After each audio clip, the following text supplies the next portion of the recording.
Assalamualaikum warahmatullahi wabarakatuh. Alhamdulillahirabbil alamin.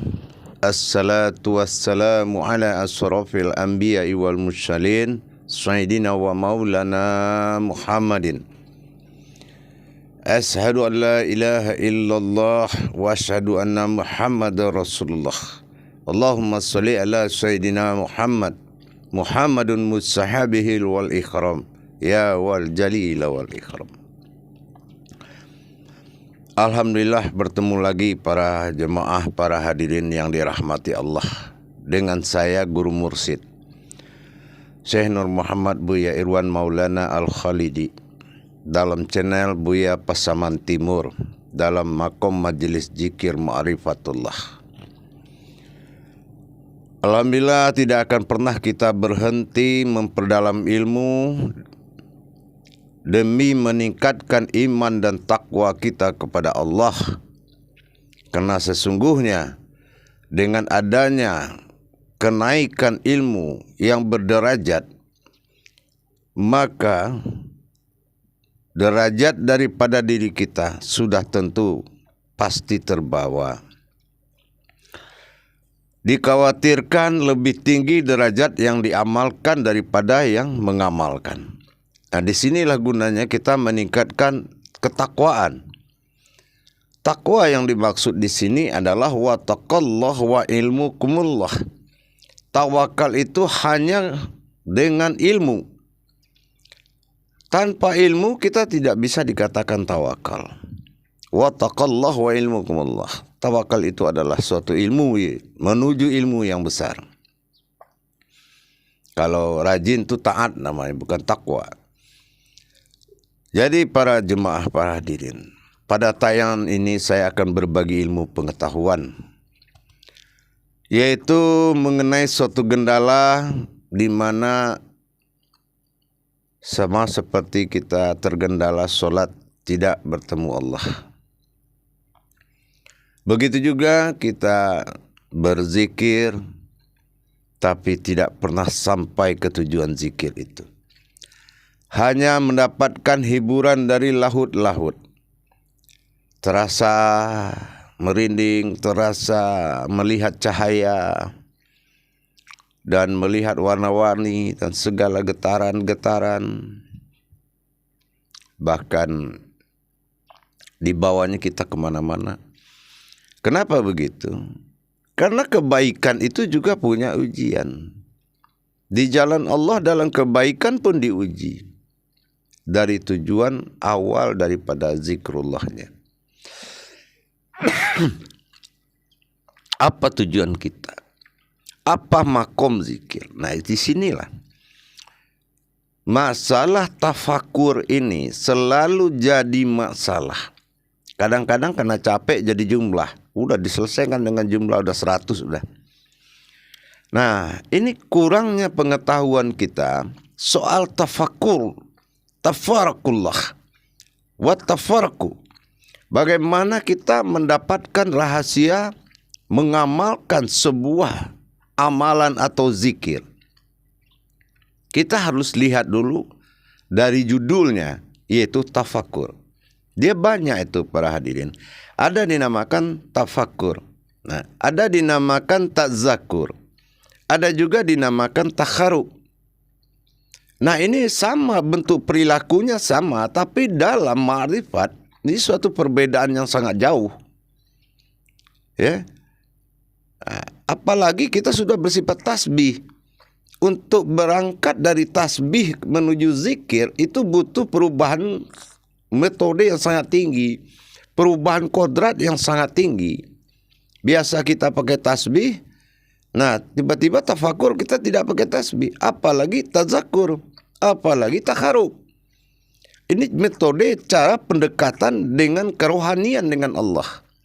Nah, saya rasa banyak kita mengalami benturan. Mengamalkan itu tidak hanya dalam satu jalan. Banyak Allah siapkan jalan, tapi kalau kita tidak tahu hakikat jalan tafakur itu, itu kita dibawa kemana-mana. Yang melihat gunung, melihat air, melihat api, melihat cahaya. Padahal kita zikir kolbi umpama seperti itu. Tapi kenapa kita bisa dibawa kemana-mana? Mana yang lebih kamu perhatikan? Keindahan atau hak? Nah, di sini diuji kita. Jangan salahkan suatu ujian itu datang. Seperti kita berzikir, bersihkan kolbi. Tiba-tiba kita melihat, kita dengan teman kita begini, kita melihat seorang ulama, kita melihat sebuah malaikat, kita melihat sebuah apa coba aja itu. Nah, tapi mana yang harus menjadi ibtiqa madatilah kita? Mana yang menjadi tujuan akhir kita? Makanya kita harus berpikir dan belajar. Apa itu tafakur? Bagaimana kodrat tafakur? Apakah kita sudah memenuhi syarat dalam bentuk tafakur? Nah, mulai dari kodrat tafakur itu sampai ke adabnya. Nah, kalau ini tidak jelas, tidak adabnya ini tidak berjalan. Adab maksudnya bukan tata tertib, tapi rukun hakikat. Rukun hakikat yang akan menyantap sebuah amalan tadi, membongkar semua amalan. Itu rukun adab hakikatnya harus tinggi, harus jelas. Nah, kita harus lihat dulu contohnya tafakur. Tafakur itu ada keterlibatan akal di situ. Nah, akal bisa masuk dalam tafakur, yaitu dengan cara suatu keindahan yang menjadi kenangan, yang selalu teringat. Nah, ini sudah akal ini. Sudah akal. Yang tafakur itu dikatakan tafaraku.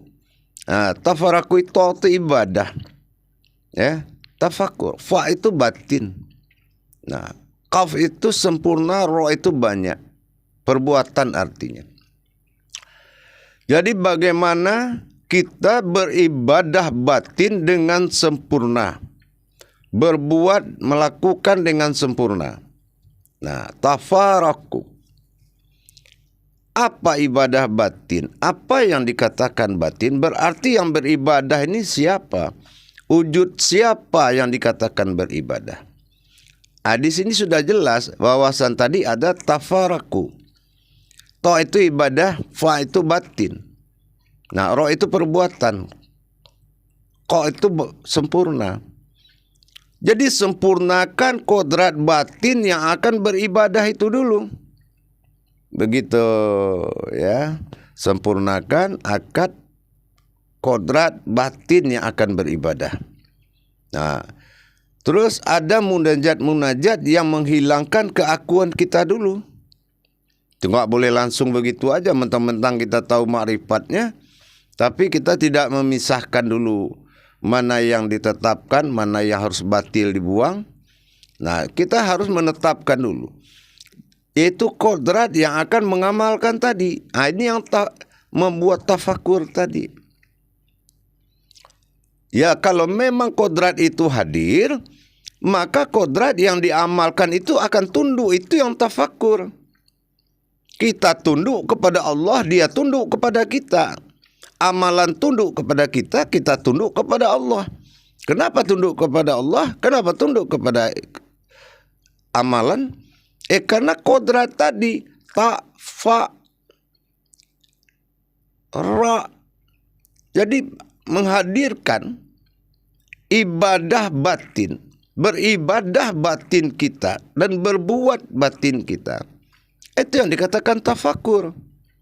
Nah, dan tafakur pun memiliki adab-adab. Lebih contoh seperti duduknya. Tafakur itu nggak boleh keluar dari duduk tahiyat akhir. Nah, tahiyat akhir ini kita harus tahu. Nah, kalau tahiyat awal itu namanya duduk tazakur. Kalau bersila, nah itu taharub. Jadi disitulah malaikat melihat kebenaran kita dulu. Zohir batinnya itu sudah ada aturannya. Jadi nggak bisa kita coba dengan pakai baju kaos, terus kita duduk pakai sarung. Itu nggak bisa. Kita harus punya adab. Contoh keringat. Kalau keringat kita dalam tafakur, bertafakur kepada Allah, tiba-tiba tercium oleh malaikat keringat kita. Ya sudah, itu sudah batal itu. Artinya tafakur kita sudah tidak ada nilainya. Gitu para jemaah. Sedikit tapi bermasalah. Sedikit tapi membawa manfaat. Jadi bukan tafakur ini kita berpikir berkepanjangan dengan sekian jam, enggak perlu. Ya. 100 aja dalam tasbih itu sudah luar biasa. Gitu. Cuma ingat judulnya dulu. Ini tafakur atau tadzakkur atau takharub atau apa ini? Nah, jadi kita harus tahu dulu ke situ. Atau tasbih. Nah, kalau tasbih sudah pakai hitungan. Nah, namanya amaliyah. Tapi kalau tafakur itu termasuk sudah zikrullah. Nah, zikrullah ini banyak tingkatannya. Maka dibilang tadi adab yang menentukan yaitu ta, fa, ro, kaf. Ro, ya, tafakur atau tafaraku. Nah, oh itu ibadah, saya ulangi lagi. Nah, fa itu batin dalam hukum hijaiyah. Ya, itu batin. Wala tafarakula bismillah. Sesungguhnya kalau sudah bismillah maka tafakur semua. Artinya apa? Sudah hadir fa atau batinnya Allah, bi. Sudah hadir dirinya, sudah hadir wujudnya. Nah, maka di sini kita harus paham dulu. Tafakur itu adalah perbuatan batin. Nah, apakah kita sudah bisa memunculkan batin? Batin memunculkan diri sir yang masuk ke dalam rohani. Rohani bermaujud menjadi nurani. Duduklah Adam, beribadah Muhammad. Maka nyatalah semuanya Allah itu di dalam nyawa kita. Nah, nyata Allah pada nyawa. Artinya seperti itu. Kalau tidak kodrat daripada tafaraka, tidak kodrat dari tafakur tadi, tidak kodrat batin yang duduk untuk mengamalkan itu, maka lebih besar lagi kodrat yang diamalkan. Ini yang dikhawatirkan. Itu. Jadi perlu adanya munajat-munajat.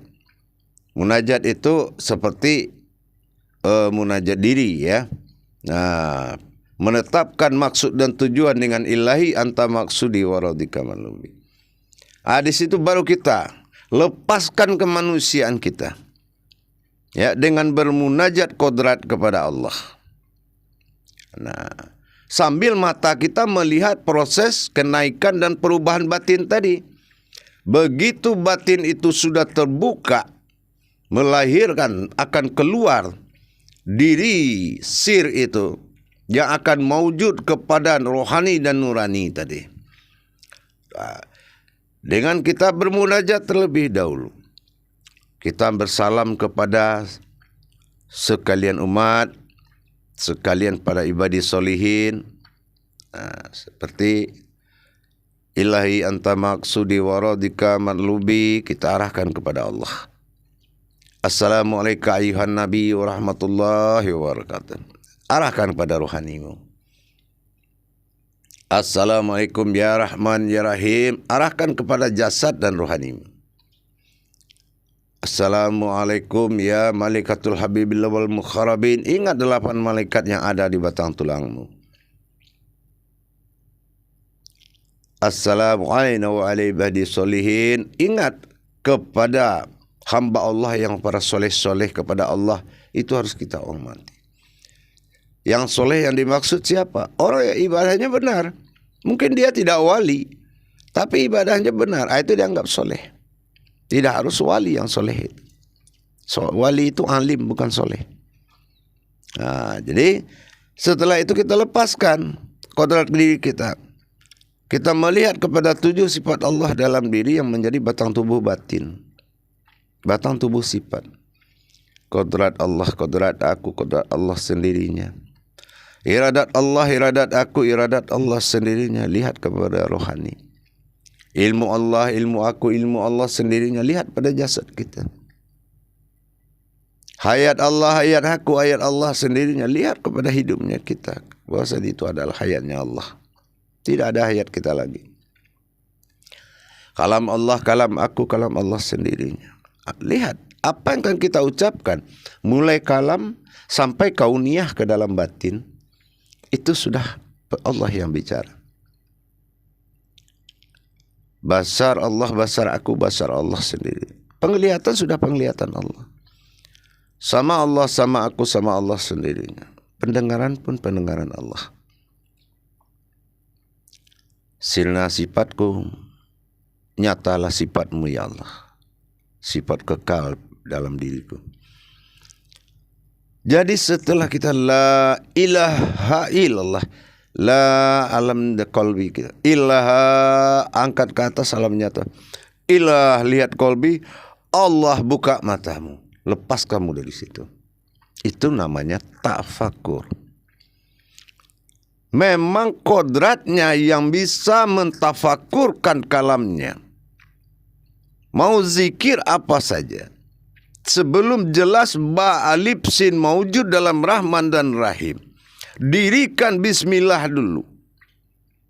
Wujudkan batin tadi, diri batin, kodrat batin, iradat batin, ilmu batin.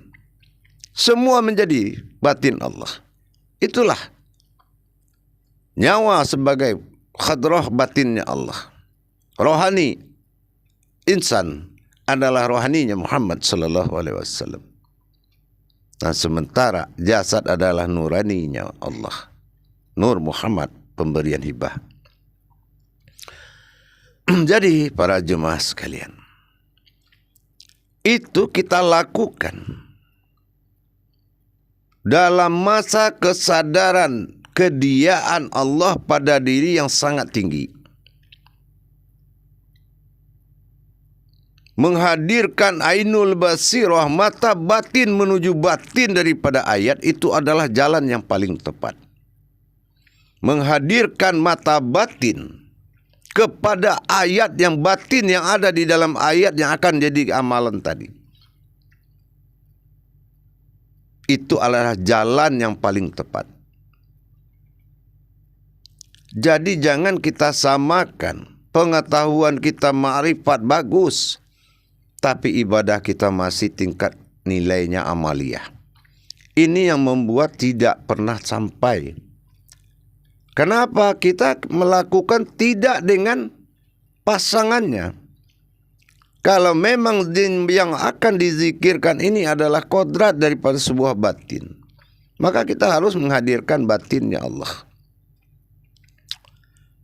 Terbuka huruf ba itu, baru mewujud titik ke atas. Itulah Al-Malik, ya terdatanglah aku katanya. Bangkitlah. Bangkit dia.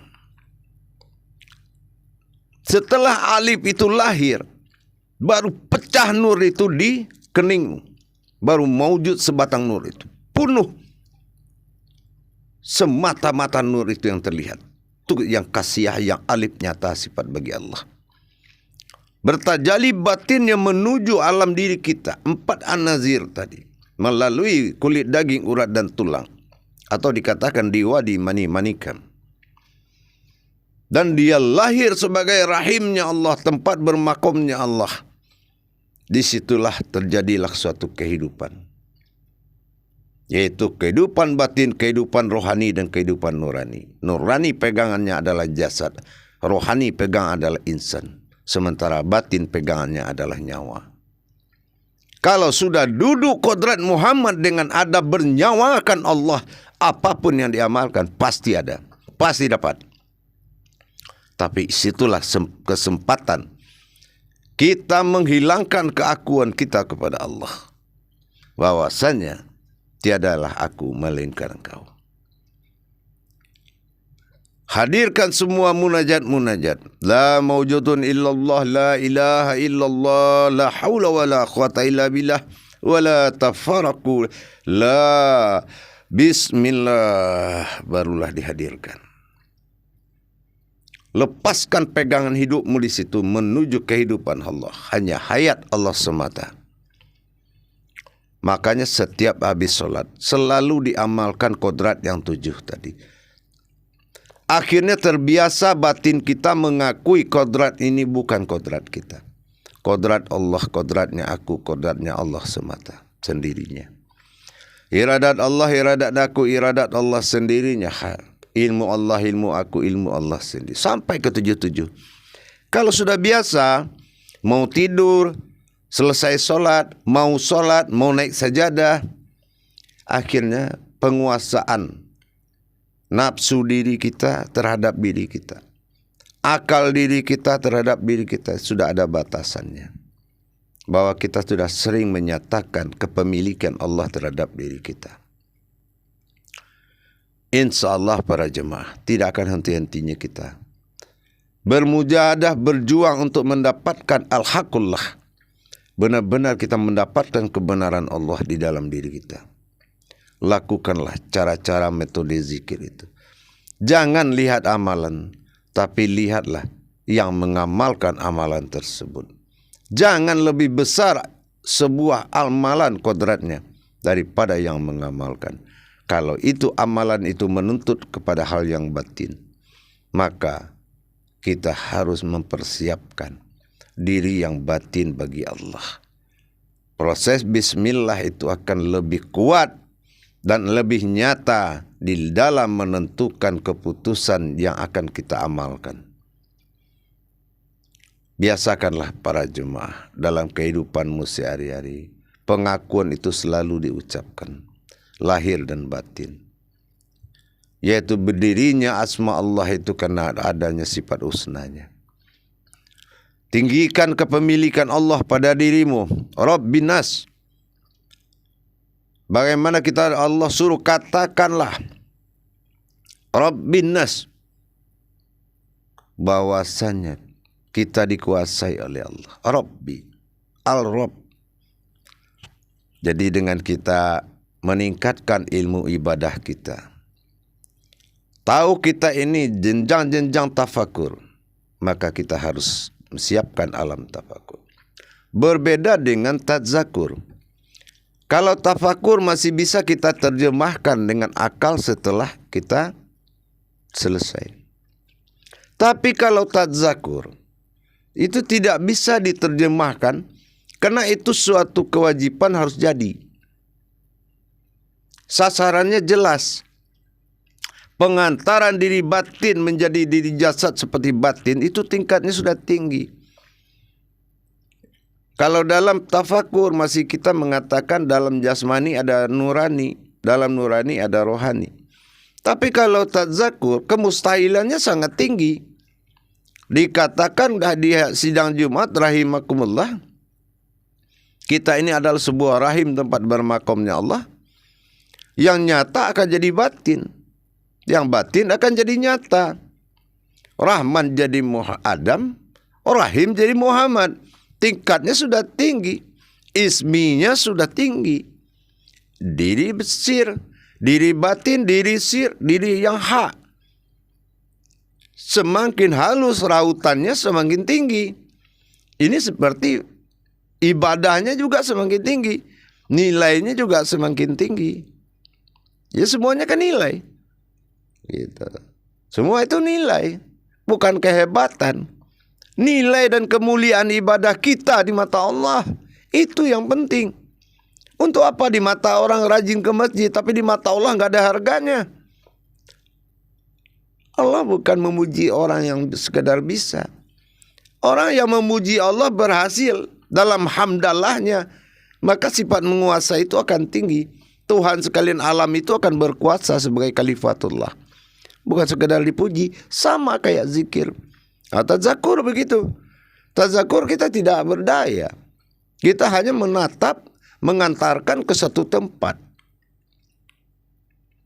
Kalaulah batin itu, ya kan, menjadi jasad-jasad menjadi lahu. Lahu itu menjadi batin. Dari batin jadi batin. Nah, sementara zat menjadi lahi. Dia mengeluarkan sifat nur. Nah, dan diri kita sebagai apa? Sebagai sirnya Allah. Itu tingkat proyeksi batinnya sudah tinggi, perjalanan batin sudah tinggi. Itu tazakur. Cara mengerjakannya juga beda. Dan dia tidak bisa diterjemahkan dalam bentuk sifat akal, menceritakan keindahannya, nggak bisa. Memang jalannya harus tepat sasaran. Itu tazakur. Nah, berbeda dengan takharub. Nah, takharub itu menghadirkan, memperjalankan, bukan amalan. Menghadirkan, memperjalankan, nah itu takharub. Itu takharub itu. Menghadirkan Rasulullah kepada kursi Allah kepada qudratullah. Dari mana dan kemana, dari mana dan kemana, itu tazakur. Bertajalinya seluruh sifat Allah. Masih banyak sifat Allah yang tidak ada dalam Asmaul Husna itu. Masih banyak. Maka dikatakan Allah, tafakur sesaat itu lebih mulia daripada beramal 1000 hari. Tafakur sesaat itu lebih mulia daripada beramal 1000 hari. Tapi sekarang terbalik. Tafakur 1000 hari, tafakur 1000 hari lebih mulia beramal 1 hari. Subhanallah, Allahu salam. Itulah yang kita khawatirkan. Kalau kita sudah tua, tidak mampu berdiri, tidak mampu bergerak kemana-mana, ya sudah, kita harus melaksanakan ibadah tafakur. Jadi itu para jemaah sekalian, jangan heran, apalagi kita mengamalkan tingkat ilmu-ilmu tauhid. Sebagai penguasa dalam Islam, rukun Islam pertama tauhid. Menjadikan Tuhan pada diri, menjadikan Allah pada diri itu bukan pekerjaan yang gampang. La ilaha illallah bisa kita baca, tapi menjadikan bagaimana Allah itu menjadi Tuhan pada diri, itu tidak semudah itu. Para jemaah yang sekalian yang dirahmati Allah, kita ini harus paham lebih jauh sebelum kita memulai. Jangan kita memulai sesuatu hal yang kita belum paham. Contoh untuk mendirikan solat. Mendirikan solat bukan di solat itu didirikan. Itulah gunanya tafakur. Bagaimana menjadikan ketuhanan Allah dalam diri dengan la ilaha illallah. Dan bagaimana menghadirkan Allah dalam bismillah supaya agar dia meliputi kita. Mengatakan Allah semata. Bukan ayat dapat tapi tazakurnya, tafakurnya tidak dapat. Bagaimana maujudullah dalam al-ikhlas pecah 7 untuk dikembangkan pada jasad lahir dan batin. Bagaimana penguasaan Allah dalam surat An-Nas terhadap diri kita. Dan bagaimana ke Allah bertajali dengan batinnya, 7 batinnya dalam Al-Fatihah. Semua itu wajib ditafrid dan tajrid. Wajib dialami dan dirasakan. InsyaAllah para jemaah, harapan saya, mari kita tingkatkan ilmu amal ibadah. Kita buka dulu rahasianya. Jangan kita mengerjakan sesuatu yang kita belum tahu rahasianya. Semuanya terbuat dari rahasia, termasuk dirimu sendiri. Innallaha innal insanu masakinatul wal maridu. Sungguhnya engkau berasal dari rahasiaku. Tidak ada yang tahu kecuali dirimu. Berarti hubungan rahasia adalah hubungan dengan Allah. Nah, sudah tahu ada hubungan dengan Allah, kenapa tidak lari ke alam rahasia? Karena itu adalah kodratmu di situ. Makanya sehatkan pikiran untuk membuat kuatnya keyakinan. Jangan banyak yakin tanpa berpikir. Berpikir kita dengan jernih dulu. Memang pikiran tidak bisa masuk ke alam zikir. Tapi ainul fikri, ainul zikri. Berpikirlah kamu sebelum berzikir.